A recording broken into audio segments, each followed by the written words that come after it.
en la bodega Lagar de Villamena, de Nanna, no sé si la conocéis, que tiene la bodega en el restaurante Boabdil. Y bueno, me propusieron dar una pequeña charla, sobre todo para aclararos algunas dudas o algunos puntos. Entonces, pues bueno, yo estoy aquí precisamente o principalmente para eso. Yo os propongo, me gustaría que esto fuese más como un coloquio en el que conforme yo voy hablando y vamos repasando las distintas fases del proceso de elaboración del vino, porque me va pasando fermentación maloláctica, incubado, etcétera, etcétera, partiendo desde la vendimia, todas aquellas dudas que vosotros vayáis teniendo a lo largo del proceso que yo os voy a ir explicando, que por favor me paréis y me digáis, Magdalena, pero aquí qué cantidad de sulfuroso tengo que añadir, que me parece que ese es uno de los problemas, ¿no? ¿Qué cantidad de sulfuroso o qué cantidad de levadura o cuándo tengo que hacer la vendimia o cuándo no? ¿Qué parámetros son los que tengo que conocer en el momento o antes de empezar la elaboración de mi vino? Bueno, vamos a ver. Lo principal, cuando empezamos a hacer vendimia, que he visto que por aquí alguna gente cuando viene a traer la muestra se trae un racimo entero de toda la finca y con eso es suficiente, ¿no? Bueno, mirad, el momento de vendimia, para determinar en qué momento es el óptimo para nosotros vendimiar y elaborar el vino, va a depender sobre todo y principalmente del tipo de vino que vosotros queráis hacer. No es lo mismo un vino blanco que un vino tinto joven, que un rosado, aunque los rosados y los blancos son prácticamente los intervalos de recogida según la concentración de azúcar son muy parecidos, que por ejemplo un vino que vaya destinado a tener crianza en madera, es decir, que vaya a ser metido en barrica. Cada uno tiene unas características de acidez, cada uno tiene unas características de azúcar, cada uno tiene unos parámetros de acidez total, de pH, ¿de acuerdo? Que vosotros tenéis que tener en cuenta en el momento de la recolección. ¿Cómo se hace un muestreo de uva? El muestreo de uva, hay que coger una serie de uvas para traerlas aquí y que le hagan las pruebas para saber si nosotros nos estamos acercando a los valores que nosotros estamos buscando según el vino que hemos decidido elaborar. No vale acercarse al campo a cualquier cepa de la que tenemos y cortar un racimo de uvas, lo meto en una bolsa y lo traigo aquí. Eso no vale. Vosotros cuando cogéis la uva, ¿cómo lo hacéis? ¿Vosotros qué metéis cada racimo de uva en un depósito? No. ¿Vosotros qué es lo que hacéis? Cogéis toda la uva entera, toda la finca o la variedad que vayáis a hacer, vayáis a elaborar, y toda esa variedad en su totalidad la metéis dentro de un depósito. Entonces, ¿qué pasa? Que yo si cojo un solo racimo no me sirve, porque un racimo no es representativo, no representa a toda la parcela. Para que la muestra que yo obtenga de uva represente a toda la parcela, tengo que ir cogiendo uvas una por una a lo largo de toda mi finca. El mínimo que hay que coger son 100 bayas. 100 bayas son 100 uvas. ¿De qué cepas las tenemos que coger? Eso nos lo tenemos que plantear nosotros, las que nosotros queramos, las que nosotros decidamos, pero tienen que ser a lo largo de los muestreos que hagamos en el campo, siempre tienen que ser las mismas. Por ejemplo, supongo que vosotros tendréis todo el viñedo plantado por fila y calle. ¿Lo tenéis todo así? Por fila y calle, excepto los que tengáis en parral, que utilicéis a lo mejor uva de mesa también para elaborar vino. Bueno, pues si lo tenéis en línea, es decir, por calle, lo que podéis hacer, por ejemplo, es coger las calles impares.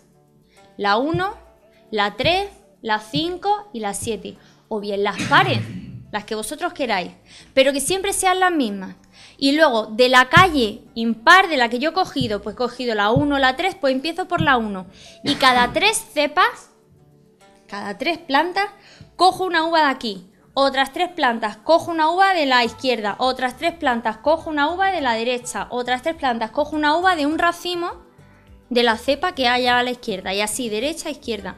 ¿Qué racimo escojo? Al azar. No lo hagáis siempre los racimos mejores, porque vosotros cuando metéis dentro del depósito, metéis los racimos buenos, los que están más gordos y los que están más chiquitillos, que tienen uva pasada. Y eso todas forman parte del vino que vais a hacer. Entonces, cuando cojáis ese muestreo, tenéis que cogerlo por igual. De los racimos que vais cogiendo, pues si del primer racimo lo cogéis de la parte de arriba, en el siguiente racimo lo cogéis del centro, de la parte central del racimo, y en el siguiente de la parte de abajo. ¿Por qué?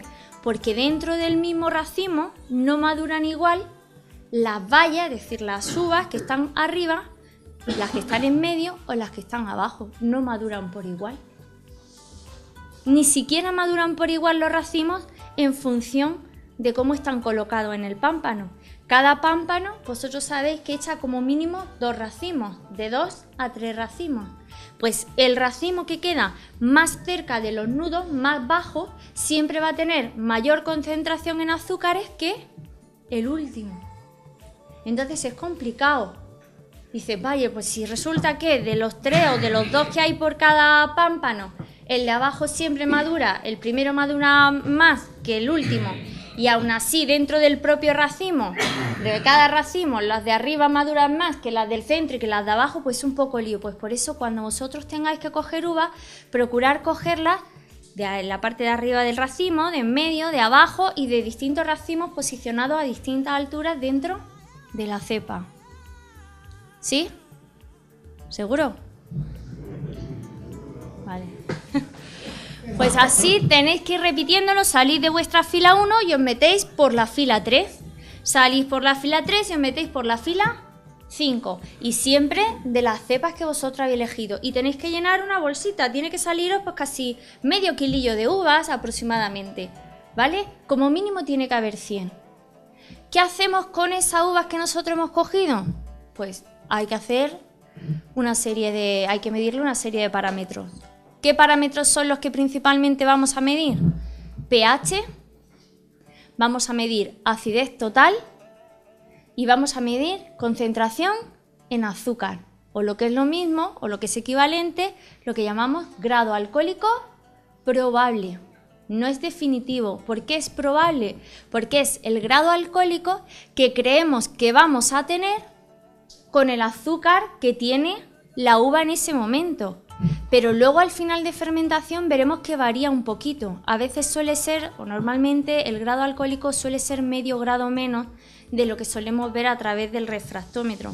¿Por qué? Porque el alcohol es un componente volátil, se evapora. Conforme nosotros elaboramos, en los trasiegos y demás, vamos a ir perdiendo un poquito de alcohol. Entonces la cantidad de alcohol final no se corresponderá con lo que nosotros pensábamos al principio, casi siempre va a haber un poquito menos. ¿De acuerdo? Cogemos esa uva en una bolsita, nos la traemos aquí a este laboratorio, que tiene un laboratorio fantástico, que ya me gustaría a mí tenerlo en algunas bodegas de las que he estado. Y lo que tenéis que hacer es lo siguiente, o bien lo hacéis con vuestro chino, con el chino que tenéis aquí. Aquí tenéis que tener cuidadito en una cosa. El chino, por lo que yo vi, funciona bien, funciona fenomenal. Además vosotros le ponéis vuestro trapillo para que no cuelen sustancias en suspensión ni nada, lo tenéis muy limpito. Pero si utilizáis uva de mesa para elaborar vino que es más grande, los pipos, la semilla es un poquito más gorda. Y podéis correr el riesgo alguna vez de machacarlo, ¿vale? Si lo rompéis es un problema porque eso falsea completamente los datos. Pero que lo podéis hacer sin ningún problema, como lo estáis haciendo aquí. Yo lo he probado aquí y era muy rápido. Que no, la otra opción es poner la bolsita plana e ir dándole con la mano hasta que estrujéis bien todas, las rompáis.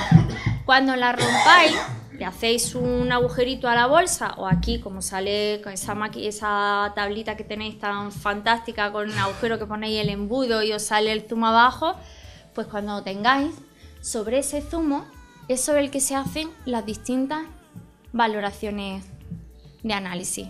Cogéis y calculáis vuestro pH, veis el pH que tenéis, veis la acidez total y veis siempre la concentración en azúcar, que normalmente soléis tomarla o en grado Brie o en grado Baumé, depende de cómo trabajéis, y eso lo veis a través del refractómetro, la cantidad de alcohol probable, ¿no?, que vais a tener. ¿Qué pasa? Mirad, todo el mundo os dice que el momento de vendimia es cuando tengáis un pH comprendido entre 3,2 y 3,4 aproximadamente. Mirad, todo esto es muy relativo. Aquí en Andalucía nosotros vivimos en una zona en la que las temperaturas son muy altas en verano. 3,2, 3,4 sería el pH óptimo e idóneo que debería de tener un vino, pero eso aquí no se va a dar nunca. Vamos, puede dársenos en un año muy excepcional, pero no es lo normal. Eso normalmente se suele dar de la mitad de España hacia arriba, en el norte. Nosotros por temperaturas, ¿qué nos pasa? A nosotros nos pasa una cosa, y es que al tener temperaturas tan altas, la uva coge azúcar y graduación alcohólica muy rápido. Pero la uva realmente, el pellejo de la uva, nunca madura. Y de hecho vosotros lo vais a ver porque si abrís una uva por la mitad y cogéis las pepitas se ven ¿de qué color? Verde, ¿vale? Normalmente suelen ser verdes. Lo ideal es que el momento óptimo de coger una uva sería que la pepita estuviese marrón, que la cantidad de azúcar fuese la que nosotros buscamos para el tipo de vino que queremos elaborar y además que el pellejo no amargue. Y esas tres cosas que se nos den aquí con las temperaturas que tenemos es muy complicado. Entonces, nunca os propongáis bajar después los pH a 3,2, 3,4 porque os vais a gastar una pasta en ácido tartárico. Lo normal, bajarlos, se pueden bajar un poquito, pero como mucho a 3,7.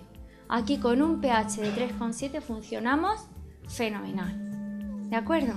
Así que no os liéis. Entonces, vamos a ir haciendo nuestras pruebas de uva. ¿Cada cuánto se hacen las muestras? Mirad, lo normal es que las muestras se haga o el muestreo en el campo se haga una vez a la semana. Una vez a la semana. Y cuando nos estemos acercando a la graduación alcohólica que necesitamos, suelen hacerse 2 veces por semana. Yo sé que algunos, si os dedicáis a trabajar en otras cosas y demás, no siempre tenéis tiempo para ir al campo y coger tanto muestreo. Intentar hacerlo por lo menos una vez a la semana. Horario para coger las muestras siempre a primera hora de la mañana. No vale ni a media mañana ni por la tarde, o bien puede ser en algunas ocasiones al final de la tarde. ¿Por qué? Porque si vosotros lo cogéis a media mañana o en mitad de la tarde, la temperatura que tiene la uva es muy alta y además ha perdido parte del agua de constitución que tiene al principio, cuando está fresquita por la mañana, y como consecuencia siempre os va a salir un grado alcohólico o una concentración de azúcar superior a la que tendría cuando vosotros hagáis la vendimia, que entiendo que la vendimia la haréis por la mañana temprano, la mayoría de vosotros, a menos que alguien vendimie por la noche, que también es válido, que muchas bodegas lo hacen, vendimian por la noche, pero para vendimiar por la noche tenéis que tener equipo especial, por lo menos iluminación suficiente, si no, no vais a ver un pimiento donde están metidos los racimos, ¿vale? Lo vais haciendo. ¿Cuáles son los parámetros o los datos que vosotros normalmente os vais a encontrar o tienen que serviros como orientativos a la hora de determinar el momento de vendimia? Pues mirad, si lo que vais a hacer son vinos blancos, ¿vale?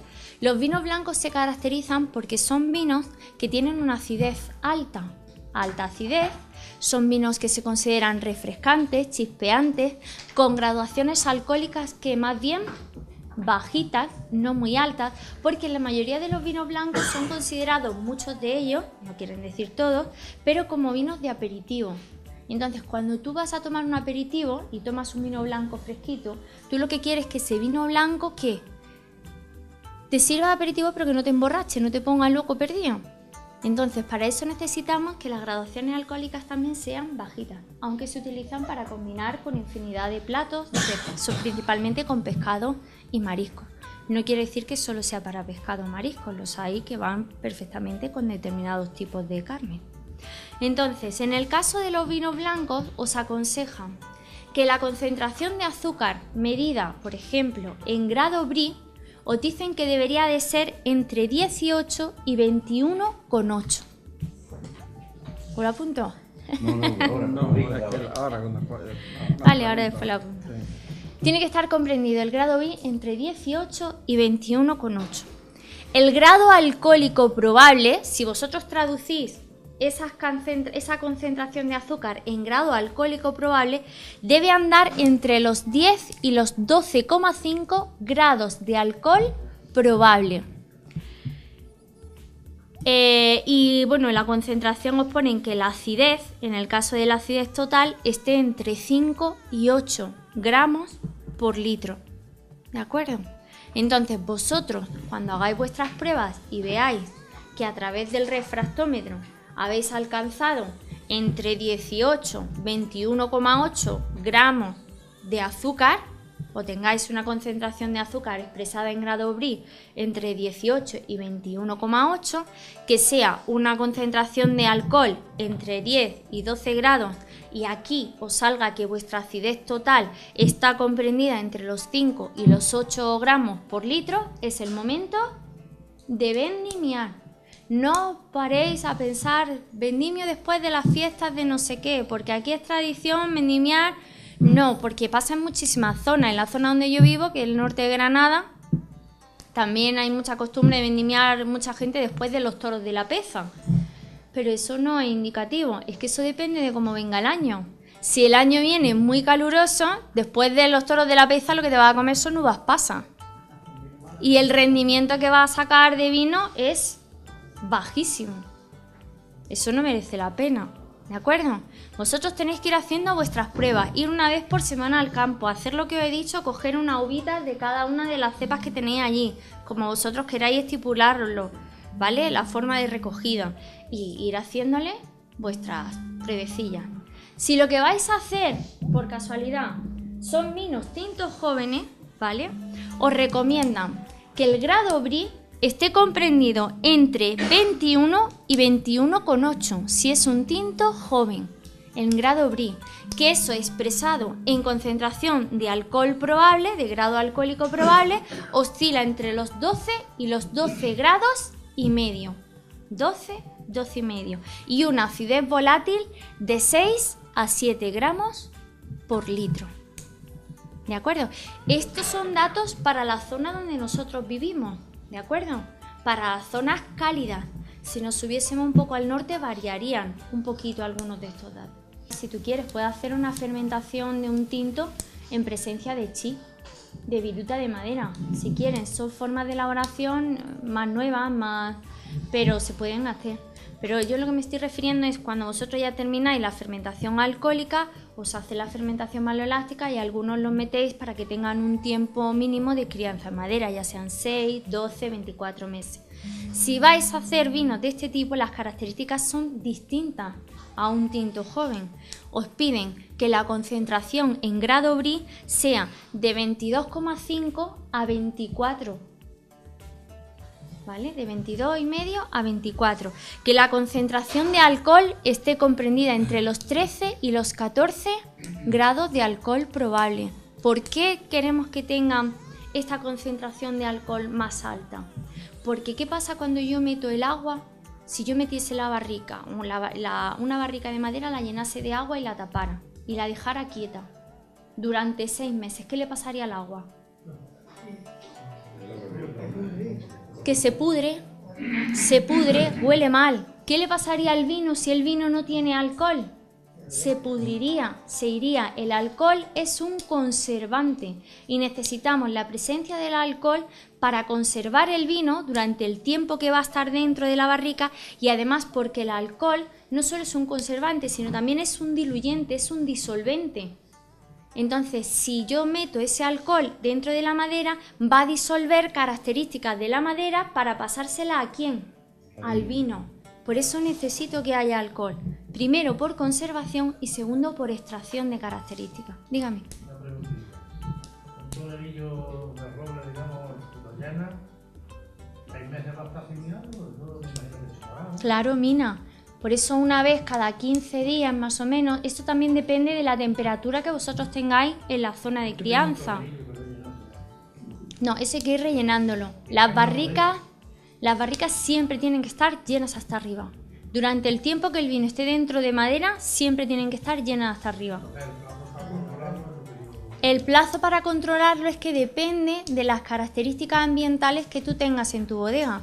Si tú mantienes una temperatura entre 18 y 20 grados, una humedad relativa del 80%, pues casi una vez al mes tendrás que darle una vuelta. Pero si tú no mantienes esas condiciones atmosféricas de temperatura y humedad relativa, es decir, que lo tienes en un sitio donde en verano hace mucho calor, vas a tener más pérdida de vino que el que tiene una humedad relativa del 18. No hay que añadirle nada. No, si tú ya lo tienes estabilizado y lo has sulfitado antes de entrar en madera, hombre, hay que ir haciendo analítica, hay que ir comprobando, hay que ir viendo su evolución poquito a poco, pero mientras su evolución sea correcta, sus parámetros analíticos sean correctos, no es necesario. No, depende. Vamos a ver, el problema de esto es que depende de lo siguiente. No, mira, yo te explico. Las barricas de madera se caracterizan porque cuando se compran nuevas, el sabor a madera es muy potente, es muy fuerte, pero conforme va pasando el tiempo, debido a la extracción que el vino va haciendo de la madera, cada año va perdiendo potencial, cada año va cediendo menos sabor y cada vez menos y cada vez menos. Sabéis que las barricas tienen una vida media de 4 años. A los 4 años recomiendan que las tiréis y compréis otras nuevas. ¿Qué pasa? Que el mismo vino, tan poco tiempo, funciona así. Entonces, ¿qué pasa? Que no es lo mismo, yo cojo el mismo vino y lo meto el primer año 6 meses. Luego saco ese vino y meto otro vino otros 6 meses. El de la segunda partida nunca va a estar igual que el de la primera. Y la tercera partida nunca va a estar igual que la primera y la segunda, aun habiendo estado el mismo tiempo. ¿Por qué? Porque se va gastando lo que va cediendo. No se equipara. Se equipara, pero... Teniendo el primero 3 meses, el segundo 5, el tercero, por ejemplo, 8. Se equipararía si el tiempo, la edad de las barricas, fuese correlativa. Por eso en la mayoría de las bodegas, todos los años se cambia 1/3 del parque de barricas. 1/3 del total de las barricas se cambian. ¿Para qué? Para que todos los años el vino que tú sacas en total de las barricas tenga las mismas características, tenga parte de madera nueva, de madera intermedia y de madera vieja. Porque si no, si tú no compraras nunca o no fuese renovando anualmente ese parque de barricas, las características del vino que va saliendo nunca son iguales, serían diferentes. ¿No se conserva mejor en botella? A ver, en botella conserva, evitad muchos problemas de aireación y de oxidaciones, que seguramente aquí tendréis problemillas porque mucha gente aquí tendrá depósitos de plástico, supongo, en vez de siempre llenos. Y los depósitos de plástico, conforme va saliendo el vino por abajo, lo que se va quedando por arriba es una cámara de aire. Esa cámara de aire, ¿qué es lo que va haciendo? Oxidando el vino. Es más, veréis que con el tiempo le sale como una capilla de nata, como la de la aceituna, los botes de aceituna. Esa capilla de nata es lo que llaman velo de flor, que es muy típico en los vinos de Jerez, pero que para los vinos nuestros no lo queremos, para los que elaboramos nosotros. Y eso es una defensa, que es como una defensa que plantea el vino para poder defenderse del aire, bacterias y de la aireación. Vale, ahora mismo, eso también es cierto, cuando vosotros cojáis la muestra de uva, si no vais a hacer las pruebas en el instante, es decir, justo cogerla o las vais a llevar al laboratorio y las vais a analizar, si no le vais a hacer el análisis tenéis que mantenerlas en frío. No las dejéis, como comentan por aquí, en el coche que se calienten. Porque es que si las metéis en el coche y se calientan y alguna de ellas viene rota, ¿sabéis lo que va a arrancar? Una fermentación. Va a arrancar una fermentación anticipada. Entonces cuando la traigáis ya los parámetros no valen, porque ahí ya tenéis parte de uva que ha arrancado a fermentar, parte que no, tenéis presencia de CO2, no. Tal como terminéis de cogerla por la mañana, al frigorífico y os vais a trabajar lo que tengáis que hacer. Pero luego cuando vayáis a traerla, la sacáis fresquita del frigorífico. Ya luego aquí, si tenéis que subirle la temperatura a 20 grados para comprobar y demás, se la subís. Pero siempre, ¿vale? Que esté fresquita, eso es muy importante. Eso del cambio de barrica ha sido de siempre. Porque yo recuerdo en la bodega, las de Jerez no... Las de Jerez no se cambian, No se por cambian. ejemplo, con esa, las de Jerez se dejan hasta que se rompen, hasta que se cae a trozo. pero o hasta que el velo de flor ya no vive en el interior de la barrica por algún tipo de problema, pero en el caso de los vinos secos, de los vinos que nosotros elaboramos, no, se tiene que cambiar o se debería de cambiar cada 4 años. Existe alguna pequeña solución, un truquillo, que puede alargar un poquito la vida media de una barrica, y es lo que llaman el azuelado. Nos habíamos quedado en los vinos... Venga, en los vinos tintos habíamos dicho que la concentración en grado Brie se recomendaba que fuera entre 22,5 y 24 grados Brie. La concentración de alcohol entre 13 y 14 grados de alcohol. La acidez volátil se considera que debería de andar entre los 5 y los 6 gramos por litro, pero en los vinos tintos que van con crianza barrica hay que tener en cuenta también 2 parámetros más. Por un lado son los famosos IPT. ¿Qué son los IPT? Es el índice de polifenoles totales, ¿vale? Que son los antocianos y ¿qué más? Y los que producen la astringencia. Los taninos, ¿de acuerdo? La concentración en antocianos y taninos, sobre todo en taninos, tiene que estar por encima de los 60, es una medida dimensional, os dicen que tiene que estar por encima de los 60. No os liéis con esto, ¿vale? Porque aquí normalmente el IPT tienes que mandarlo al laboratorio oficial, porque eso se hace mediante una cromatografía de gases, a través de un espectrofotómetro. Y espectrofotómetro es muy raro encontrar en una asociación o en una bodega normal. Tendréis que llevarlo a Santa Fe, me parece que es lo más cerca, ¿no? Que tenéis por aquí, o dónde, o al Bolote, o en Atarfe, exacto, en Atarfe. ¿De acuerdo? Pero que aquí no os liéis con eso, porque aquí los vinos en Andalucía tienen más color, bueno, tienen color más que suficiente para la elaboración de vino. ¿De acuerdo? Pues serían nuestras características. Una vez que nosotros hemos visto que a través de esas muestras que nosotros hemos ido cogiendo poco a poco, una vez a la semana en el campo, llegamos a estos parámetros, que es lo que nosotros estamos buscando, decimos, mañana se vendimia y se empieza a vendimiar. Tipo de elaboración de vendimia, sabéis que existen 2 formas, o manual o de forma mecanizada, con vendimiadora, con maquinaria. Entiendo que la mayoría de los que estáis aquí, las fincas son chiquititas y lo hacéis todo manual. Siempre mejor manual antes que vendimiadora. Las vendimiadoras son muy rápidas, si tienes grandes hectáreas de terreno es más barata que recogerla a mano, pero también la uva sufre mucho más daño, no solo la uva sino también la planta. Si haces la vendimia a mano, mucho mejor. Importante, que veo que aquí hay mucha gente, que me ha pasado a mí, por ejemplo, en mi finca este año, en las fincas que nosotros vendimiamos, no se recogen las racimas. ¿Sabéis la diferencia entre racimo y racima? O cencerro, ¿vale? El racimo es, normalmente suelen encontrarse 1 o 2 racimos, o 2 o 3, raros 3, pero casi siempre suele haber 2 por pámpano. Pero luego un poquito más arriba suele aparecer como una pelotilla de uvas que tienen el rabo, en vez de ser como el racimo, la estructura del racimo es como si fuera un zarcillo muy largo, ¿vale? Eso se corta y se tira. Por muy bonito que se vea, por muy apretadito que esté y digáis tirar esto da mucha pena, eso no se recoge. ¿Por qué? Porque eso da muchísima acidez al vino. Ese tipo de racimo, esa pelotilla, no madura nunca. Aquí la mayoría de la gente cuando se pone a vendimiar, lo vendimia todo por igual. Barre la finca entera en uva y sacamos. La racima no se coge. ¿Vale? ¿Convendría cortarla antes de la vendimia? Si puede. Si las cortas, tiene 2 ventajas. Que no las recoges el día que haces vendimia. Eso por un lado. Y segundo, eliminas que parte del alimento se derive a la racima en vez del racimo. Si la quitas, todo se deriva al racimo y mucho mejor. Una pregunta.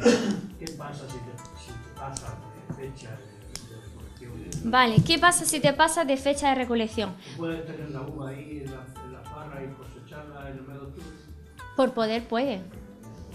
Ahora, el problema es que vas a tener muchos problemas con la fermentación, porque si tú la dejas hasta el mes de octubre y te alcanza concentraciones de azúcar que te van a dar concentraciones de alcohol probable por encima de los 16 grados, vas a tener paradas de fermentación seguro. Primero que los pH los vas a tener completamente descompensados, la acidez completamente descompensada y la cantidad de azúcar que vas a tener es tan alta que parada de fermentación casi seguro. Y arrancar una fermentación una vez que se ha parado no siempre es fácil. Si vosotros elaboráis pequeñas cantidades de vino, todavía, pero si elaboráis cantidades grandes, arrancar un depósito de fermentación que tenga de 5.000 litros en adelante es muy complicado. Mirad, el problema de las paradas de fermentación cuando se paran es el tipo de levadura que tenéis que utilizar para arrancar esa fermentación de segunda. A ver, no sé si a vosotros explicarían que a lo largo del proceso de fermentación aparecen primero un tipo de levadura, después aparecen otras y así van evolucionando. ¿Por qué? Pues porque las cepas de levadura van apareciendo según se van adaptando a la cantidad de alcohol que hay en el medio. ¿Qué pasa? No sé si vosotros conocéis la famosa Saccharomyces cerevisiae. La Saccharomyces cerevisiae es la levadura, ¿de acuerdo? La levadura inicial que aparece en casi todos los tipos de fermentación, cuando no hay graduación alcohólica. Pero en el momento en el que empieza a haber alcohol, las Saccharomyces cerevisiae se van adaptando hasta que llega un momento en que por encima de una determinada concentración alcohólica no pueden seguir, con lo cual esas mueren y aparecen otras, aparece otro tipo de cepa. Las más conocidas son las famosas Bayanus. No sé si la habéis escuchado alguna vez, que son las que, ¿vale? Si a vosotros se os produce una parada de fermentación, ¿qué problema tenéis? Que ahí tenéis parte de vino, parte de mosto que no ha fermentado y concentración alcohólica.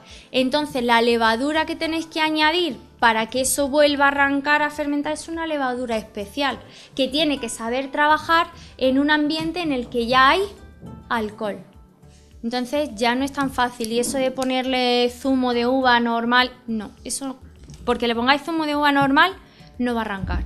Tenéis que utilizar una levadura especial. Sí es cierto que hay que enriquecer un poquito ese vino o mosto que tenéis ahí, esa mezcla, con algunos nutrientes para levaduras para facilitarle a esa levadura el trabajo, es decir, la reactivación, pero porque le echéis zumo, va a ser que no. No se puede. ¿Continuamos? ¿Hasta aquí todo bien? Muestreo, valores aproximados según el tipo de vino que hacemos. Determinamos el momento de vendimia, 2 tipos de vendimia, manual o mecanizada.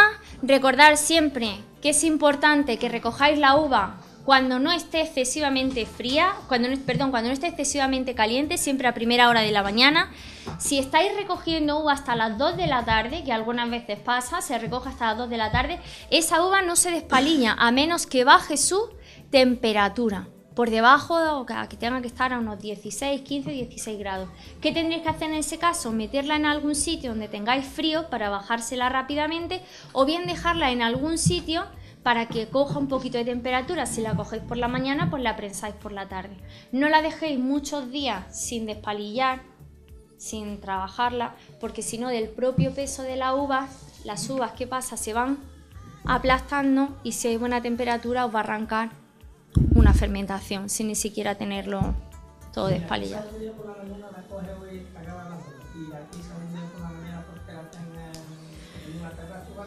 Se puede hacer, pero el problema son si no puedes controlar las temperaturas, tienes un problema. Porque si te arranca una fermentación antes de tiempo, ya el vino no se desarrolla como debería.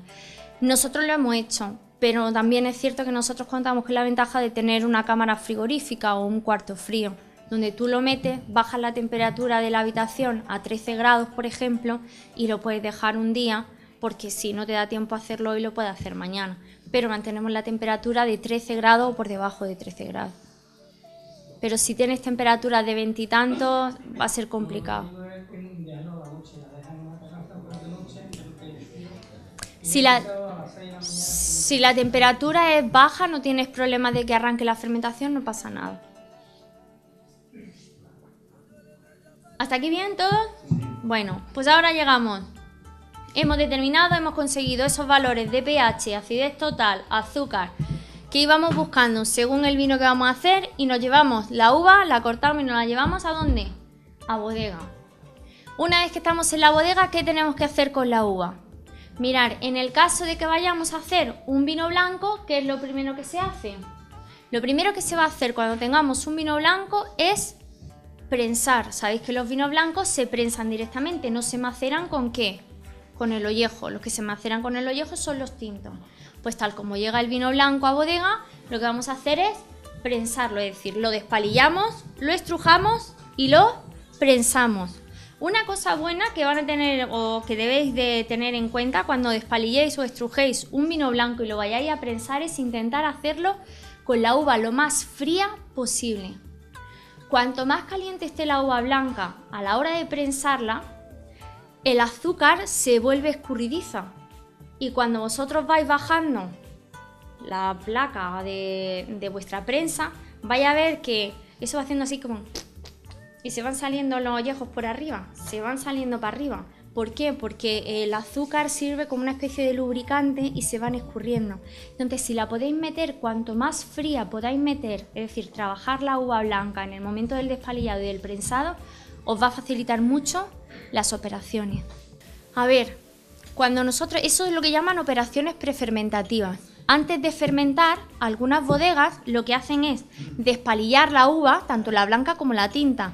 La despalillan, la estrujan y la meten dentro de un depósito. Y ese depósito ponen la temperatura del depósito entre 8 y 10 grados de temperatura.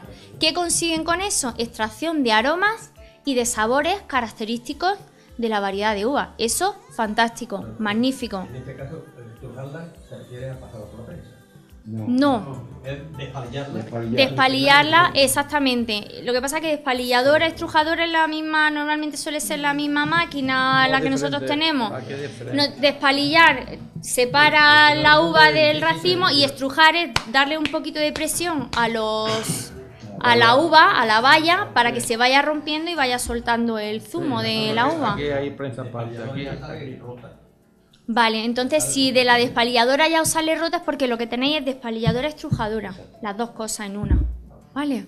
Entonces eso lo metéis directamente en un depósito y si pueden mantener esa temperatura, fenómeno. ¿Cuántos días? 24 48 horas. Fenómeno, perfecto. Incluso si pudieses tenerla más tiempo, mejor, siempre y cuando no te arranque a fermentar, siempre y cuando no te arranque a fermentar. Pero eso es una... Vamos a ver, pero el metabisulfito no lo utilicéis como para parar fermentaciones. No equivoquéis, el metabisulfito única y exclusivamente se utiliza para como antioxidante, como antiséptico, ¿de acuerdo? Es decir, como una defensa para el vino, como un conservante, pero no siempre para parar fermentaciones. Es cierto que cuanto más metabisulfito tenga en un depósito, paro fermentaciones. ¿Por qué? Porque las levaduras por encima de determinada cantidad de metabisulfito se intoxican y no son capaces de funcionar. Pero no utilicéis, no creáis que porque añadáis más metabisulfito y paréis la fermentación es mejor. Para poder extraer aromas tenéis que aplicar frío. Si no tenéis frío suficiente, no sirve de nada parar una fermentación o retrasarla 24 horas con metabisulfito. Todos los días mantener temperatura y densidad, ir controlando. Cuando la densidad llegue a 990 a 995, esté entre ese intervalo, se considera que el vino está completamente seco, ¿vale? Hasta ahí bien. Si durante 3 días consecutivos tenemos la misma densidad y no ha llegado a 990, 995, ¿qué tenemos? Una parada de fermentación. 3 días consecutivos con la misma densidad se considera parada de fermentación. ¿Tenemos un problema? Tenemos un problema. Hay que arrancarla. Hay que arrancar esa fermentación. Tenemos que intentar arrancar para que llegue a los 990, 995, porque si no tenemos un vino con restos de azúcares, que en el momento en el que lo metamos en la botella o en un backing board nos va a pasar lo siguiente, que cuando llegue el buen tiempo, las levaduras se van a reactivar, van a empezar a fermentar, va a haber una refermentación y los backing boards van a meter un trayazo y los corchos de las botellas pues los encontraréis en... Vamos a saber dónde. Vale. Hasta los 995 es correcto. Sí, 995 es correcto. Si se para en 1000, tienes una parada de fermentación y tienes restos, tienes por encima. A ver, lo de la parada de fermentación, cuando dicen que tenéis 990, 995, técnicamente es que cuando tenéis esos valores de densidad, la concentración de azúcar que hay en el vino está por debajo de 2 gramos por litro.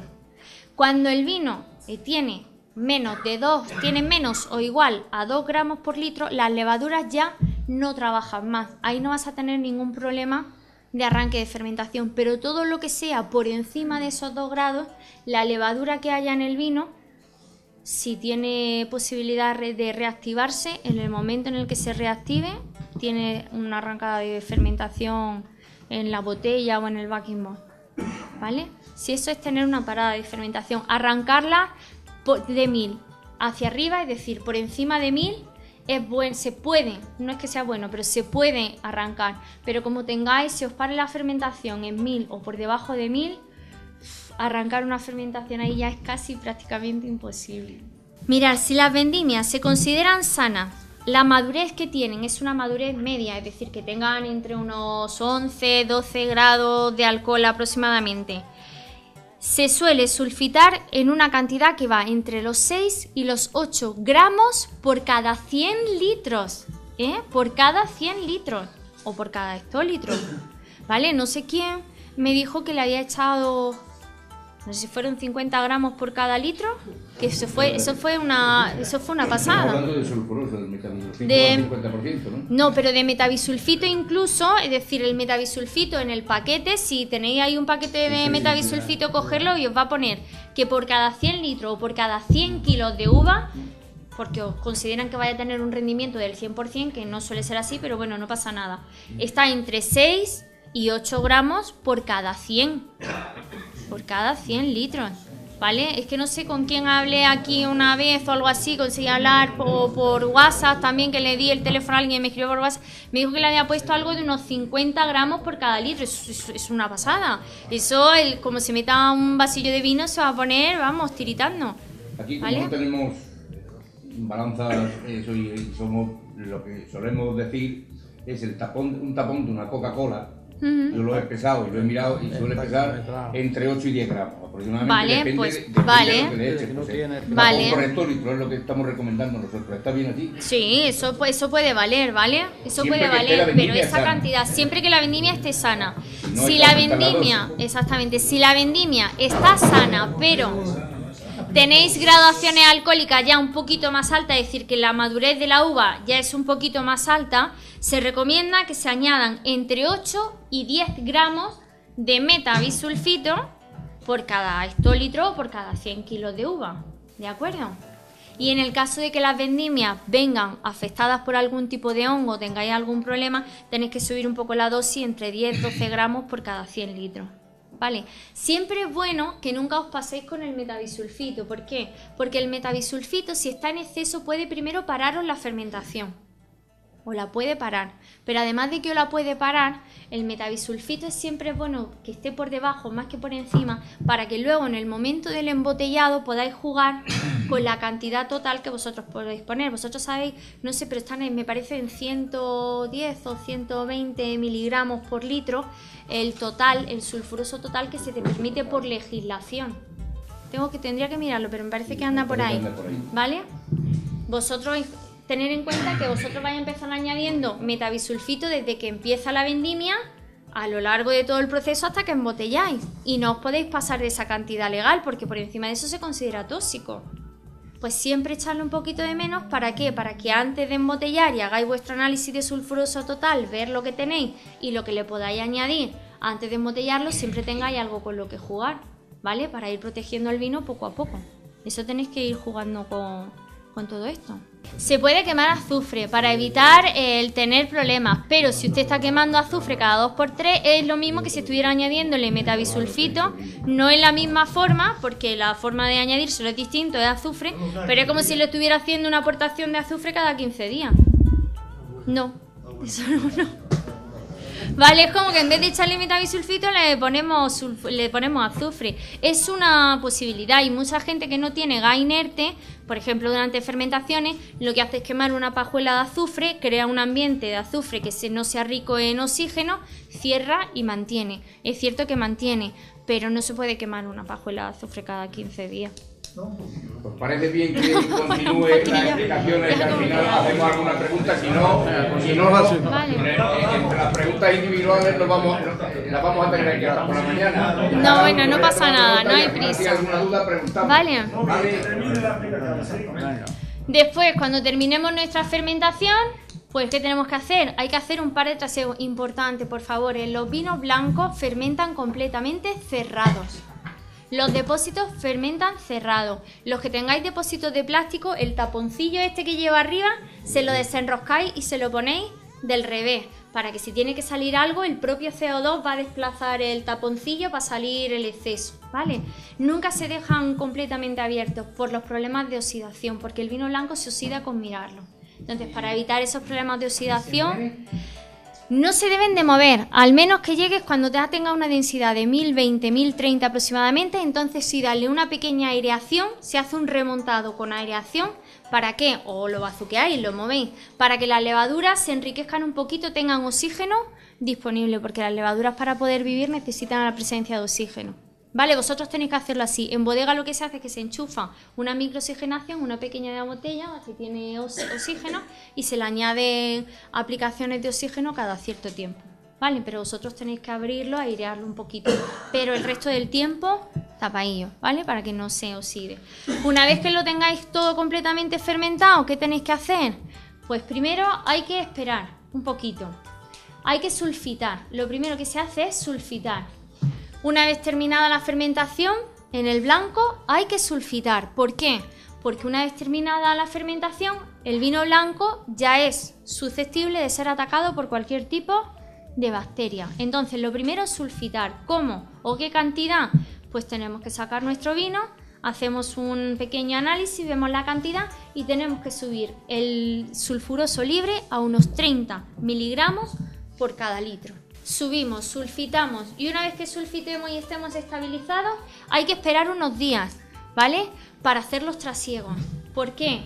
Hay mucha gente que dice, ha terminado de fermentar, mañana mismo empieza a trasegar. Tener cuidado, porque si empezáis a trasegar al día siguiente, el vino blanco, como resultado de la fermentación, ¿qué tiene dentro todavía?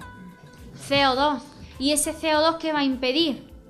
Que sedimenten las partículas. Entonces, como va a impedir que sedimenten las partículas, no vais a hacer nada en los trasiegos, no le vais a quitar absolutamente nada, porque está todo en suspensión. Entonces hay que esperar por lo menos unas 48 horas, dejarle una rendijita que termine de salir todo el CO2 que podamos, y entonces hacemos un trasiego. Pasado ese primer trasiego, esperamos otras 24 horas y le hacemos un segundo trasiego. Y cuando le hagamos ese segundo trasiego, lo siguiente es clarificar. ¿Qué es clarificar? Pues intentar quitar todas las partículas que haya en suspensión en el vino. ¿Con qué clarificamos? Tenéis muchos clarificantes en el mercado. Tenéis de clara de huevo, tenéis bentonita, tenéis la gelatina, ¿vale?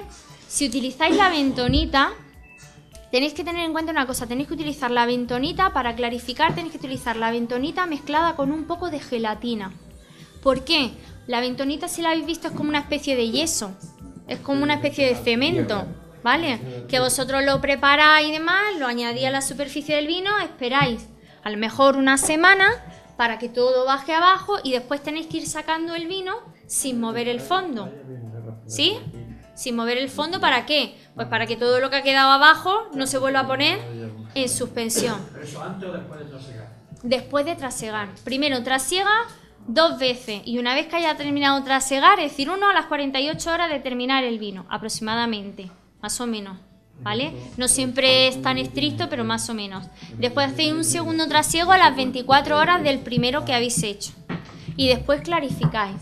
Y la cantidad que le pongáis de bentonita, pues eso según la marca comercial de bentonita que tengáis, 30 gramos, ¿vale? ¿no? Exactamente, suele ir por ahí. Una cosa, que la bentonita no hay que echarla nada más que hacerla, hay que dejarla 18 o 24 horas.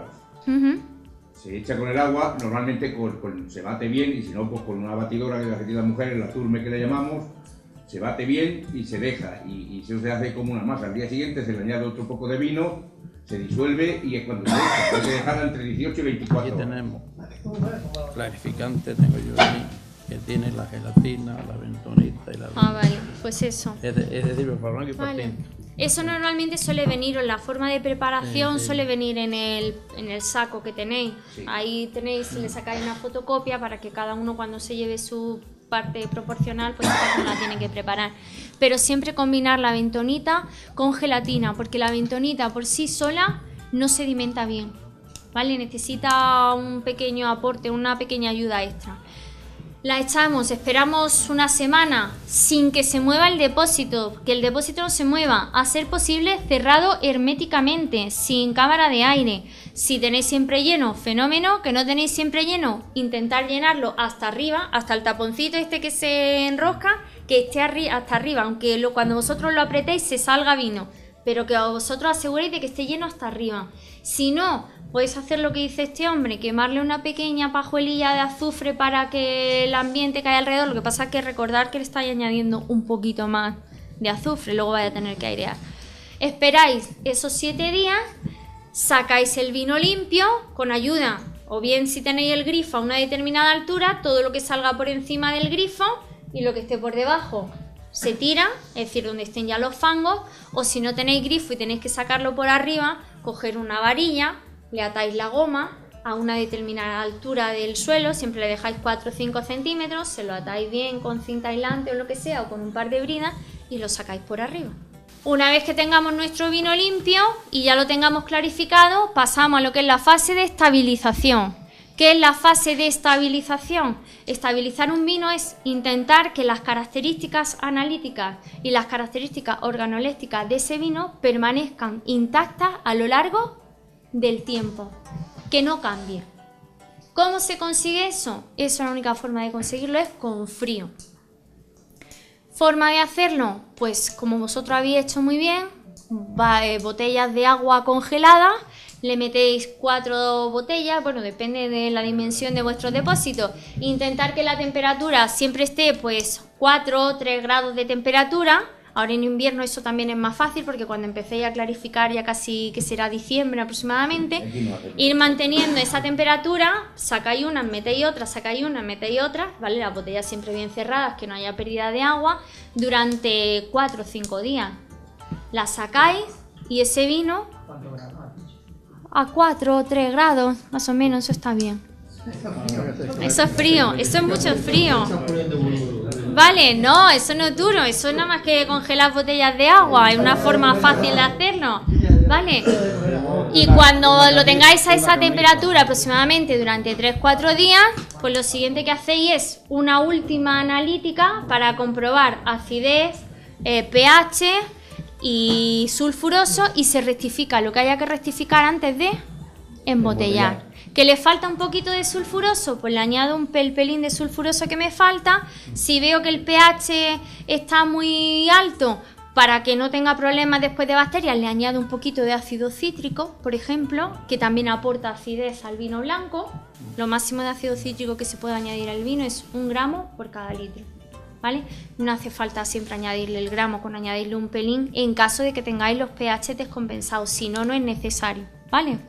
Lo principal de todo es que le rectifiquéis el sulfuroso, y una vez que lo tengáis rectificado vuestro sulfuroso, lo embotelláis en backing box o en botella o en el siempre lleno. Si tenéis un siempre lleno en el que podéis evitar la cámara de aire, no tenéis que embotellarlo, lo mantenéis en vuestro siempre lleno, vais sacando la botella que vosotros queréis para beber, vais bajando vuestra tapadera y punto, ¿vale?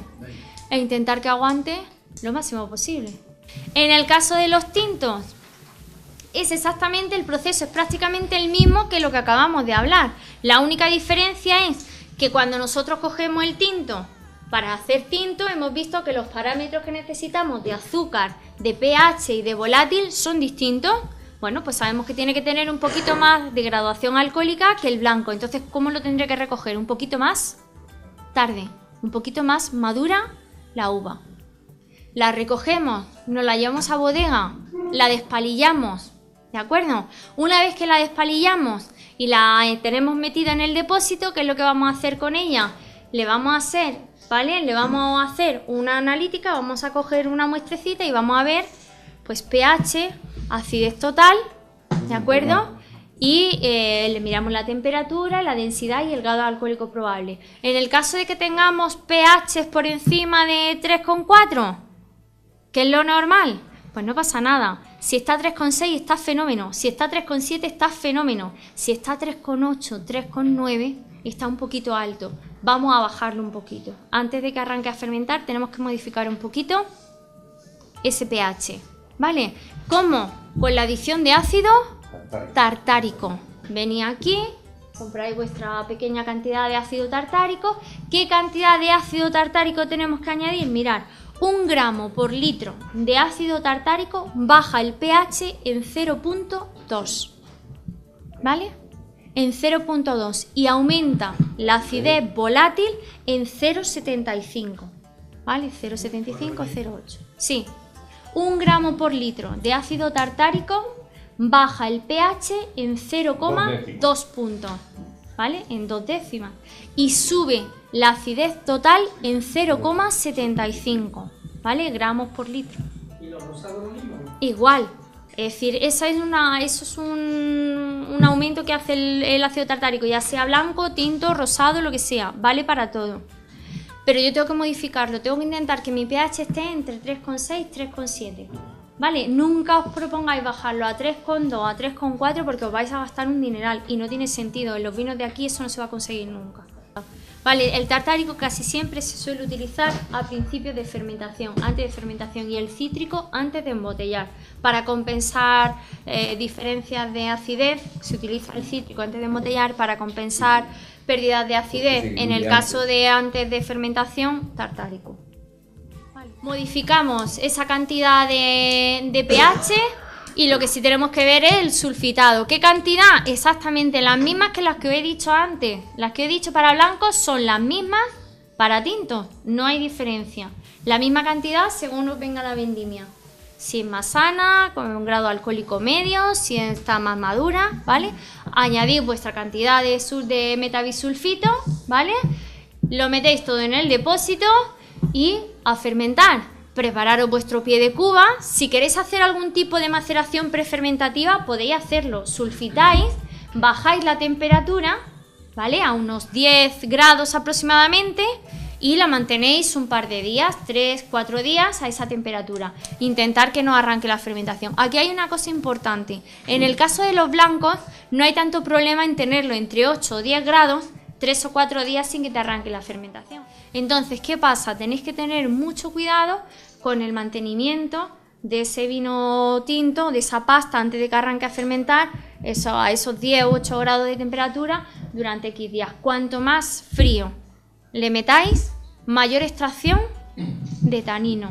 Así que tenéis que tener cuidadito, ¿vale? Más amargo sale. Más amargo sale.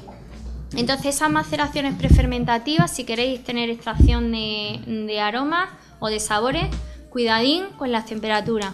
10 grados, 2 días, no os paséis mucho porque si no vais a tener problemas. El momento óptimo de sulfitar, ya sean blancos o sean tintos, ¿sabéis cuándo es? En el mismo momento en el que estáis despalillando y estrujando.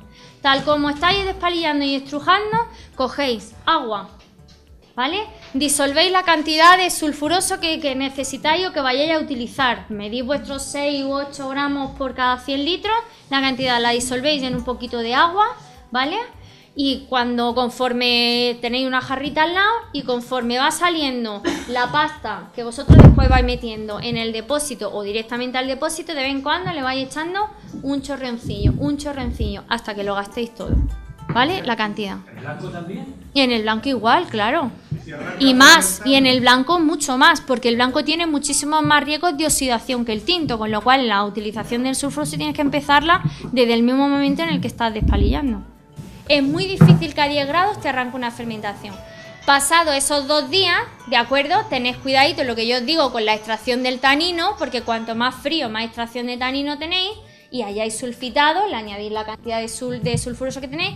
Cuando terminéis, apagáis el frío, en vuestro caso sacáis las garrafas de hielo de dentro del depósito y lo dejáis que coja temperatura, que vaya subiendo temperatura, y en ese momento arrancará, cuando llegue a la temperatura ideal, arrancará a fermentar.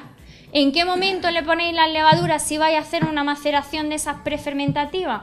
Podéis ponérselas en el mismo momento en el que hacéis la maceración prefermentativa, porque a 10 grados las temperaturas no se mueven, se quedan latentes, y cuando ellas alcanzan su temperatura se ponen a funcionar. O cuando terminéis y el vino alcance una temperatura de 18 grados aproximadamente, es decir, le hayáis quitado vuestras garrafas de frío y haya empezado a coger temperatura, cuando vayáis por los 18 grados, preparáis vuestro pie de cuba con vuestros 20 gramos por cada 100 litros de levadura, le añadís tal, pum, y se la zampáis dentro del depósito y automáticamente arranca a fermentar. ¿Hasta aquí más o menos bien? ¿Sí? ¿Más o menos? ¿O habéis perdido hace un rato? ¿No? Bueno. Arranca a fermentar y tenemos lo mismo que en los blancos, que hay que medir todos los días. Temperatura y densidad, todos los días, 2 veces al día, una por la mañana y otra por la tarde. ¿Pero qué le sumamos más a los tintos? Que no hacíamos en los blancos. El bazuqueo. En los blancos no necesitábamos bazuquear o remontar. En el caso de los tintos tenemos que remontar y bazuquear o bazuquear. ¿Cuál es la diferencia entre una cosa y la otra? Mirad, cuando tenemos depósitos que miden o que tienen 5.000 litros, bazuquear es casi imposible, porque romper la torta, es decir, romper el sombrero, eso es casi una odisea. Necesitarías 301, bueno, un buen rato, por lo menos 40, una hora de riego de sombrero. Cuando el sombrero estuviese ya blandito, meterle el bazuqueador y romperlo, y cuesta más. Entonces, vosotros tenéis la facilidad de que si vuestros depósitos son pequeñitos, podéis ¿qué? Bazuquear. Metéis el bazuqueador y ¿qué hacéis? Rompéis el sombrero. ¿Qué hacéis al romper el sombrero? Primero, extracción de color. Vais a conseguir extraer color. Y segundo, lo siguiente que vais a conseguir es homogeneizar ¿qué? Temperaturas. Cuando vosotros empezáis, vosotros sabéis que donde la temperatura es más alta, ¿dónde es? Siempre arriba, en el sombrero. ¿Por qué en el sombrero donde está la temperatura siempre más alta? Porque es donde están todas las levaduras. Las levaduras donde suelen estar pegadas al pellejo de la uva. Entonces las levaduras siempre están trabajando arriba y la temperatura del vino en el sombrero es mayor que abajo. Entonces cuando yo bazuqueo, ¿qué es lo que voy a intentar además de extraer color? También voy a intentar homogeneizar temperaturas, ¿vale? Siempre. Con los remontados en los depósitos grandes, el objetivo es el mismo. Si tú riegas el sombrero, ¿el objetivo cuál es? Además de extracción de color, homogeneizar temperatura, ¿vale? Y entonces, una vez que hayamos hecho el remontado o hayamos bazuqueado, es cuando sacamos la muestra del vino para medirle la densidad y ¿qué? Y la temperatura. Siempre después de un bazuqueo. Si la hago antes de un bazuqueo, no estoy siendo realista conmigo mismo. ¿Por qué? Porque arriba hay más temperatura que abajo y la densidad seguramente en el sombrero sea ¿qué? Menor que en la parte de abajo del depósito, porque arriba hay más levaduras que abajo. Entonces siempre después de bazuquear, después de hacer un remontado, sacamos nuestra muestra, medimos densidad y medimos temperatura. Mi forma de trabajar, yo os cuento la mía, ¿vale? Y después vosotros me decís en cuál os encuadráis vosotros.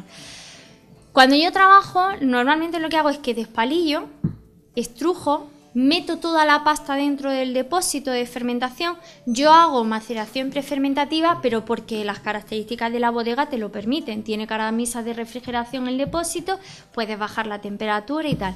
Modifico pH, si tengo que modificarlo, añado levadura y empiezo a fermentar. Entonces yo todos los días hago remontados por la mañana y por la noche, pero yo mantengo la maceración con los pellejos durante todo el proceso de fermentación. Y en algunas ocasiones hasta ha terminado la fermentación y dejo el pellejo todavía macerando, bajando la temperatura, por supuesto, porque una vez que termina la fermentación el vino ya se queda más desprotegido.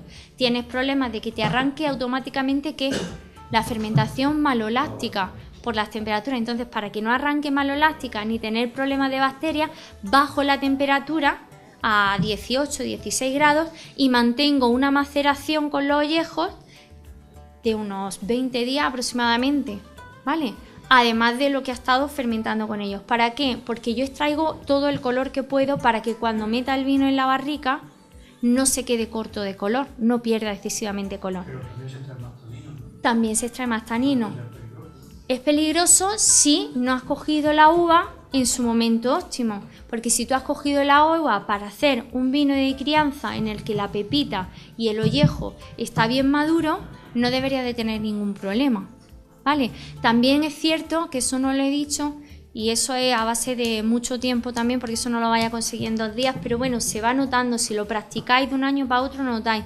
Una forma también de determinar el momento de vendimia no son solamente el pH, la acidez total y la cantidad de azúcar, sino es la cata de uvas. No sé si alguna vez aquí habéis hecho un curso de cata de uvas, porque en el IFAPA de Córdoba dan, y son muy interesantes.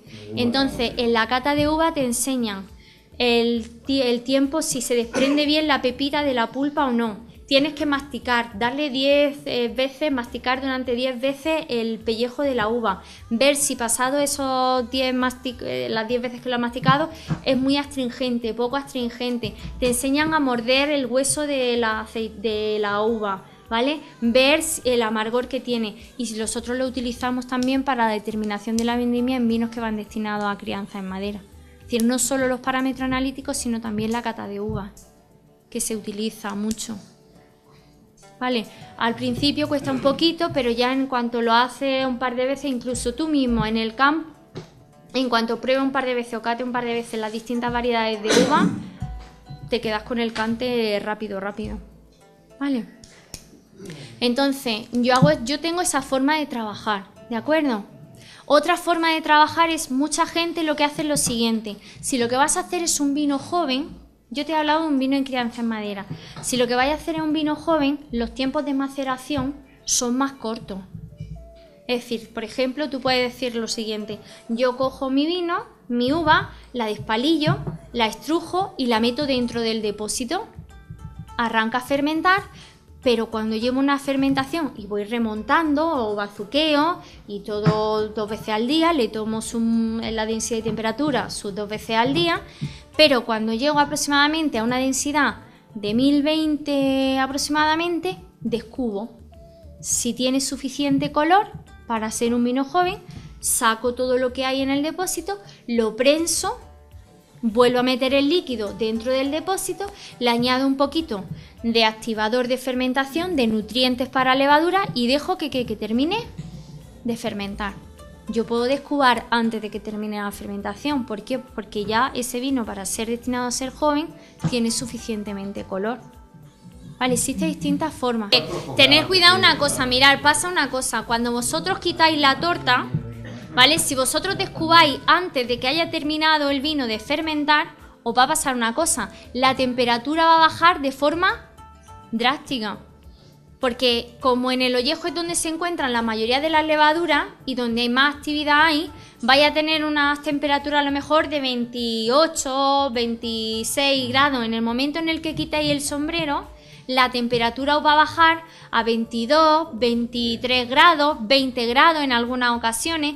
¿Qué pasa? Que veréis que el ritmo de fermentación no es tan rápido como cuando teníais el sombrero. Cuando teníais el sombrero, la densidad bajaba de 1020, al día siguiente teníais 1077, al día siguiente tenéis 1020. Dices tu madre, perdón, empezaba en 1120, 1077, 1020, dices tu madre mía, esto va que echa chispa. Es por la presencia también del pellejo de la levadura. Cuando lo quitéis, ¿vale? Va a seguir bajando, pero la velocidad a la que va a bajar, va a ser muchísimo más reducida. No tiene nada que ver. Va a ir bajando muchísimo más lento. No os asustéis, porque algunas veces baja tan lento que pensáis que lo que vais a tener es una parada de fermentación. Pero no os agobiéis, hasta que no tengáis 3 días seguidos el mismo valor, no pasa nada. Mientras siga bajando, aunque sea poquito, que siga fermentando.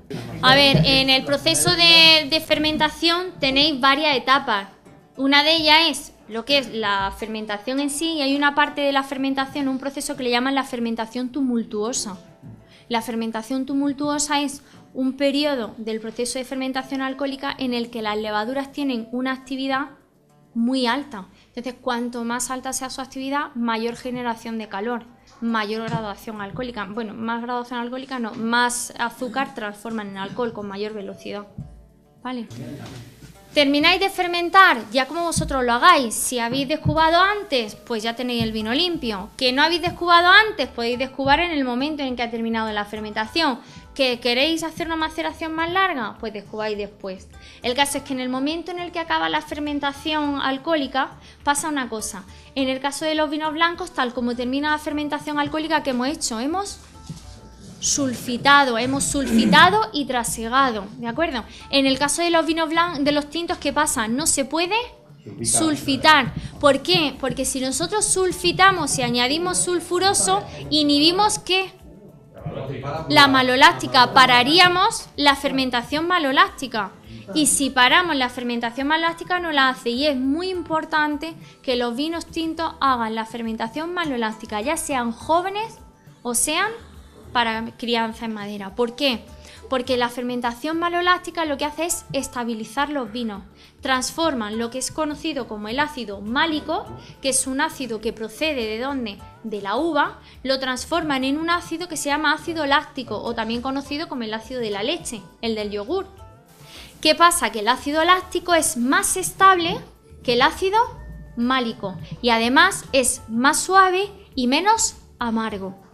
Con lo cual es importante que los vinos tintos hagan esa pequeña fermentación. ¿Por qué? Pues porque lo hace más suave, más suntuoso y más estable. Si va a ser un vino joven, es más estable para meterlo en botella. Y si es un vino que vaya a destinar a crianza en madera, también es importante que esté estable. ¿Para qué? Para que cuando esté dentro de la barrica no se pudra, no se pique, no se eche a perder. Es obligatorio. Para los vinos jóvenes no siempre es obligatorio que haga la maloláctica, es recomendable. Pero para los vinos que van a crianza en madera es obligatorio. ¿Cuánto dura? Y os voy a preguntar muchas veces que no lo vais a fermentar, y es que la maloláctica no se ve, no fermenta. Vale, os cuento. Solamente probando el vino. Mirad, la fermentación malolástica suele ser una fermentación que suele durar aproximadamente unos 20 días. También depende del volumen de vino que vosotros tengáis, ¿vale?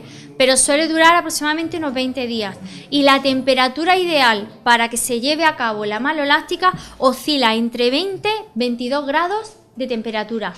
Importante en fermentación malolástica que no suba la temperatura por encima de los 22 grados. Porque por encima de los 22 grados de temperatura tenéis ataque de bacterias, ¿vale? Y las bacterias atacan mucho al ácido málico. Y si le atacan la acidez volátil, que es el ácido del vinagre, ¿no? El vinagre, se va a subir. El acético va a subir muchísimo. Sí puedes controlar la temperatura de la malolástica a través de la temperatura exterior si tu depósito es de acero inoxidable o de algún tipo de metal que sea conductor de la temperatura, siempre y cuando la temperatura que haya en el exterior sea igual o más baja. Siempre es recomendable que sea más baja que la temperatura que hay en el interior del depósito. Tú ten en cuenta que las bacterias, aunque el proceso de fermentación malolástica no es tan energético como la fermentación alcohólica, pero también genera un poquito de calor. Entonces va a subir un poquito la temperatura del depósito. Entonces, si tú quieres que la temperatura no suba de los 22 grados, ¿de acuerdo? La temperatura ambiente que tienes que tener tiene que estar siempre por debajo de esos 22 para intentar contrarrestar. Si no, la única forma es complicado, porque aquí es verdad que en la fermentación malolástica no nos vale lo de meter las garrafas de agua, porque si metemos las garrafas de agua vamos a bajar la temperatura muy drásticamente, mucho, y vamos a parar la fermentación malolástica. Entonces aquí hay que dejarla que la haga por sí sola.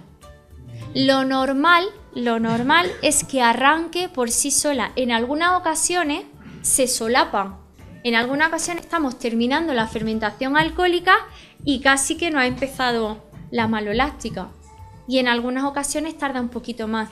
En la zona donde yo vivo, que estamos a 1300 metros de altura, ¿qué pasa? Que la fermentación malolástica no arranca hasta la primavera del año siguiente.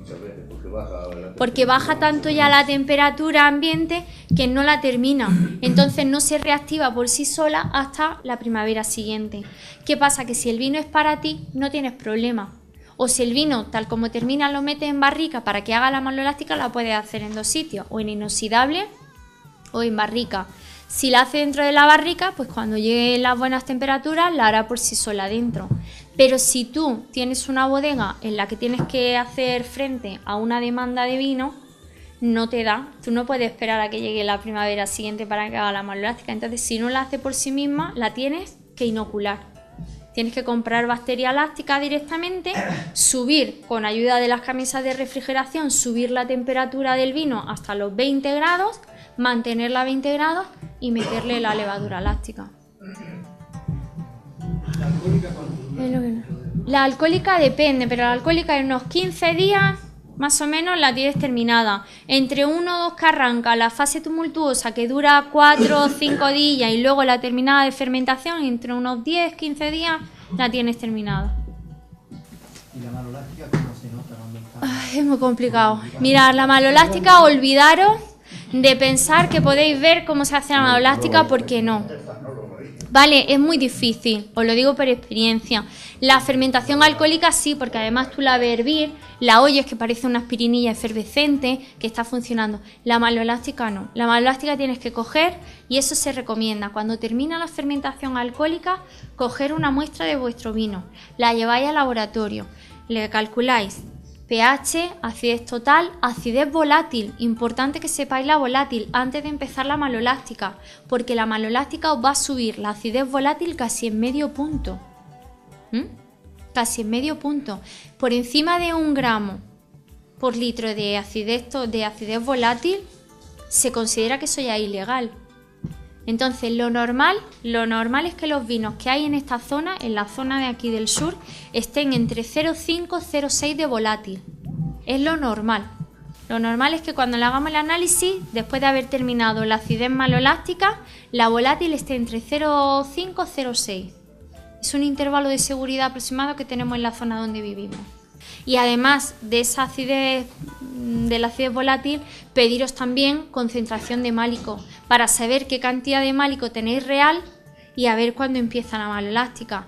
La malolástica consiste en ir haciendo análisis cada X tiempo, poquito a poco, llevarlo al laboratorio. Aquí no lo vais a poder hacer porque eso se hace por cromatografía de gases y aquí no tenéis esa maquinaria, ¿vale? Eso tenéis que ir a un laboratorio. Allí, pues os dirán cuándo ha terminado la malolástica. La malolástica va a terminar químicamente cuando la concentración en ácido málico esté por debajo, ¿vale?, de 0,1 gramos por litro. Cuando la cantidad de ácido málico esté por debajo de 0,1 gramos por litro, se supone que el vino ha terminado malolástica. Terminada malolástica, ¿qué hacemos? Lo primero que vamos a hacer terminada malolástica, sulfitar. Lo primero cuando termina malolástica, antes de malolástica no se puede sulfitar, pero terminada malolástica, lo primero sulfitar. ¿Cuánto?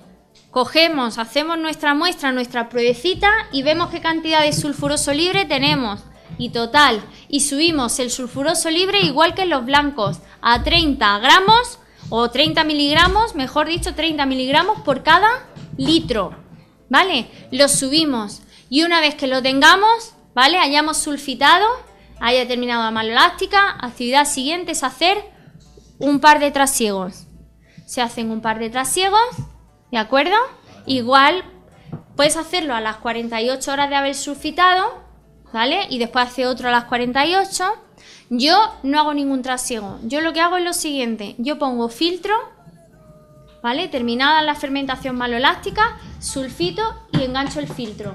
Y el filtro le pongo un tamaño de poro, es decir, las planchas que utilizamos de celulosa para filtrar, lo que llaman un filtro grosero. Devastador. Un devastador, efectivamente. Un filtro devastador. Y lo pasamos todo por un filtro devastador. Y le quitamos todas las lías groseras y demás que pueda tener. También os digo una cosa, si podéis quitar las lías groseras antes de que arranque la malolástica, mejor. Porque todos esos restos de levaduras que hay en el fondo, mientras no se contaminen no hay problema. Pero en el momento en el que se contaminen, os van a empezar a dar olores en el vino que no son agradables. Existe una forma de detectarlos con la nariz. Todo el mundo conoce el aroma sulfídrico, ¿no? A huevo podrido, a las bombas fétidas estas que tiramos, a azufre fuerte, ¿vale? Pues cuando el vino empiece a oler a sulfídrico, a huevo podrido, lo mejor es trasegar para intentar eliminar esas lías. Si podéis hacerlo antes de malolástica, mejor.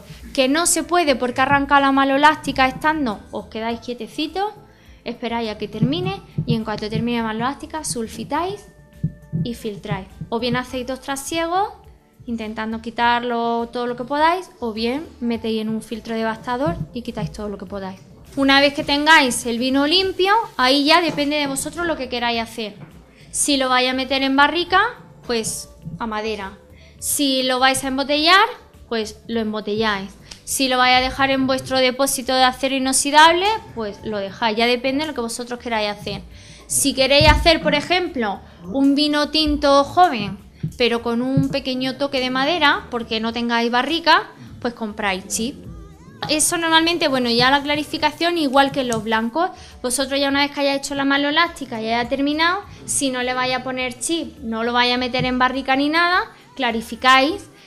En el caso de los tintos, os recomiendo que utilicéis clara de huevo, no utilicéis la gelatina ni la bentonita, porque arrastran muchos componentes de color, mucha materia colorante y os va a limpiar muchísimo el vino. Entonces, para los tintos, clara de huevo. Sí, lo tenemos ahí. ¿Vale? Compráis sacos de estos de ovoalbúmina, los preparáis, ¿vale? Igual que en el caso de la bentonita, tenéis que disolverla en agua, tenéis que prepararla y se añade. En el papel os pondrá, según la casa comercial que utilices, vienen unas instrucciones, viene una cantidad determinada. Ellos, si la tienen aquí, lo pueden dar. Si tú la compras directamente en otro sitio, en el paquete te vienen las características de cómo prepararla y qué cantidades. ¿De acuerdo? Si no, compráis clara de huevo normal. Os vais a Mercadona, que os venden los vasitos estos de clara de huevo, si es que lo que queréis utilizar es clara de huevo natural. La montáis. Normalmente suelen ser, pues, para unos 100 litros, pues con 2 o 3 claras de huevo tenéis suficiente. Con 2 o 3 claras de huevo es suficiente, ¿vale? Las montáis a punto de nieve y las ponéis encima de... se lo añadís al depósito. Sí, exactamente, tú se lo estiras. Veréis que en cuanto tome contacto con el vino se va disolviendo, va desapareciendo. La tapáis, dejáis 4 o 5 días, que eso baje para abajo y punto. ¿Vale? Cuando baje hasta abajo, lo siguiente que tenéis que hacer, una vez que ya lo tengáis clarificado, sacáis vuestro vino limpio, ¿de acuerdo?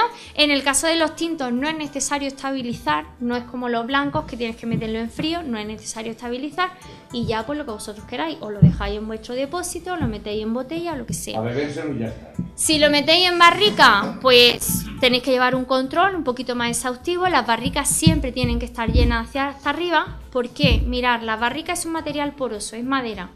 ¿En qué consiste la crianza en barrica?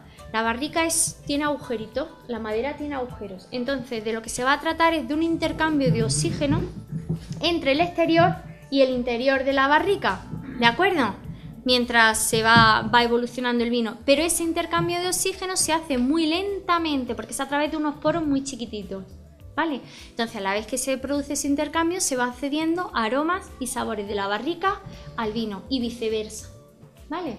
Entonces, ¿qué pasa? Que la barrica nunca puede tener tampoco cámara de aire, porque si tiene cámara de aire, el vino se pone feo, le va a salir también un velo de flor. Entonces es obligatorio que las barricas cada cierto tiempo vosotros le quitéis el tapón y si veis que le falta vino para llegar al filito del tapón, hay que ir rellenando. Además pierden, ¿por qué? Pues porque a través de los poros de la madera se evapora, se va evaporando el vino. ¿Vale? Entonces va menguando, tenéis que ir echando. El tiempo que tenéis que tenerlo, eso ya depende de vosotros. Eso tenéis que determinarlo vosotros por cata. Tenéis que ir probando y catando el vino. Y cuando vosotros veáis que el vino ya tiene suficiente aroma o sabor a madera según lo que buscáis, lo sacáis y metéis otro. Lo de los chips me están comentando por aquí que vosotros lo que tenéis aquí es el aroma de roble o a barrica de roble, pero lo tenéis en líquido. Yo no lo he utilizado nunca. No os puedo hablar de la utilización del producto en líquido porque no lo he utilizado nunca, pero sí utilizo mucho los chips. La viruta, exactamente. Puedes comprar viruta, es como trocitos de roble, ¿vale? Le dan un tostado, puedes elegir tostado ligero, tostado medio, tostado fuerte, los tienes en roble americano, roble francés, los hay de roble húngaro, depende del que tú quieras utilizar. Entonces lo que haces es que tú los compras y eso normalmente, ¿vale? Suelen venir en sacos de 10 kilos aproximadamente. La cantidad que tú vas a necesitar por cada litro de vino es inferior, me parece que es, no sé si son medio kilo o algo así, depende también del tostado que tenga o algo así, o por hectolitro, exactamente, perdón, por hectolitro, ¿vale? La cantidad que necesitas es muy pequeñita, ¿Qué pasa? Que eso viene preparado en unos sacos que son parecidos a los de los ajos, Sí. que llevan poros para que tú lo metas dentro del depósito y lo dejes ahí flotando, y eso va cediendo aromas. Eso, conforme se va mojando, va pesando cada vez más hasta que se baja al fondo del depósito, poquito a poco. Cerráis vuestro depósito, ¿vale? Y lo dejáis. ¿Qué pasa? Que tenéis que tener mucho cuidado con los chips. Los chips, os digo, que hacen lo que hace una barrica, pero en 15 días. Entonces, ¿cómo funciona la determinación de los chips? Por cata. Eso es, cada 5 días, ¿vale? Hay que abrir el depósito, meter el bazuqueador, mezclar, ¿vale? Bien, mezclar todo, y una vez que lo hayáis mezclado, hay que ir probando. Y en el momento en que vosotros determináis un aroma a madera que vosotros creéis que está bien y que en boca también ya aparece esa sensación un poquito tánica y untuosa en la madera, lo sacáis. ¿Vale? Le sacáis el saco. Pero también os digo una cosa, cuando utilicéis chip, la cesión que hay de tanino es tan rápida que el vino al principio está muy fuerte, el vino está muy astringente, entonces vais a tener que dejarle un tiempo de crianza, entre comillas, en botella. Vosotros habéis visto que los vinos que se meten en madera, después de salir de la madera, se les da un tiempo de crianza en botella. Es decir, si se le dan 6 meses de crianza en madera, pues son mínimo 6 o 12 en botella, ¿de acuerdo? Pues en el caso de los chips vais a tener que dejarlo también un par de mesecillos, porque si no el vino se pone un poquito... La cesión de los taninos es fuerte. ¿Qué tipo de chip utilizar? Yo os recomendaría que si utilizáis chip, utilicéis siempre el tostado medio, porque no es ni flojo ni muy fuerte. Y si podéis utilizar mitad y mitad, pues mejor. Comprar roble americano, comprar roble francés y le echáis dentro del vino mitad de la viruta y mitad de la otra. La mezcláis en el mismo saco, pum, y todo para adentro. Las formas de elaborar el vino son, vamos, inmensas, son muchas. Los pasos son todos los mismos. Tienes que tener una fermentación alcohólica, una fermentación maláctica, pero ya las variantes que hay hoy en día son muchas. La fermentación se puede hacer a lo mejor para que dure más el vino. Si luego te lo bebes más del año y eso, tendrá unos sabores distintos, muy distintos. Sí, sí cambia. Más fuertes, ¿no? Es un poco más fuerte, pero es todo saber trabajarlo. Si en vez de bebérselo directamente le da un pequeño tiempo de crianza en botella y demás, mejora mucho las características. Es que ahí ya hay una serie de matices que ya tendría uno que ir viendo el proceso de elaboración por independiente de cada uno, ver cómo evoluciona cada vino antes de meterlo. Aquí lo que hemos hablado un poco son características generales de todo lo que se puede hacer, pero luego cada vino, cada variedad, según cómo usted lo coja, en qué momento, tiene unas características determinadas y eso va a evolucionar a lo largo del tiempo de forma diferente. Es más, la misma variedad en 2 depósitos distintos evolucionan completamente distintas. No tiene nada que ver, siendo la misma variedad cogida el mismo día, pero evolucionan, o en una misma barrica. Yo meto vino, el mismo cupal, la misma mezcla de vinos, o si mete por variedades, ya depende de cómo trabajen, pero se puede meter el vino una vez mezclado dentro de barrica, o al revés, meter por variedades y luego hacer las mezclas cuando salgan de barrica, que eso ya depende de cómo trabaje cada bodega. El vino, siendo el mismo vino, en barricas, las dos por la misma tonelería, con el mismo tostado, no tienen nada que ver de la una a la otra. Evolucionan completamente diferentes. Es hacer un seguimiento, muchas veces hacer un seguimiento. Es una visión, lo que hemos hecho, un poco general de todo. No sé si alguien tiene alguna pregunta en concreto. Si tenéis preguntas en concreto, lo que sea, me la hacéis. Si no, ahora después os dejo, yo les dejo a ellos mi teléfono, mi email, cualquier cosa que necesitéis. Puede ser, puede ser.